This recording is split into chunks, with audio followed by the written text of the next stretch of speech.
হায়দ্রাবাদে আমি একটা ম্যাচ খেলছিলাম, যেদিন 297 করছে, সেদিন মিরাজও বাইরে বসে আমি বাইরে বসে ছিলাম, আমি খুবই খুশি মিরাজ আগে বুঝতে পারছেন না যে আমি খুশি হয়েছি। ম্যাচ শেষে বলতে আজকে খেলি নাই, ভালো হয়েছে। এমন গ্রাউন্ড যেটার এভারেজ 263 টি-20-তে, চিন্তা করেন।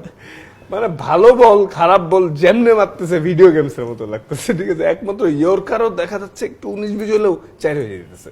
মানে একটা মানে আমার লাইফে এমন উইকেটে আমি কোনোদিন বল করিনি এর আগে, হায়দ্রাবাদের যে উইকেট টি-20-তে, ঠিক আছে। মানে আনবিলিভেবল, মানে ওরা তুলতেছে 6, মানে আমার ওই দিন বোলিং করে আর ফিল্ডিং করে ম্যাচের পরে ঘাড় ব্যথা হয়ে গেছে খালি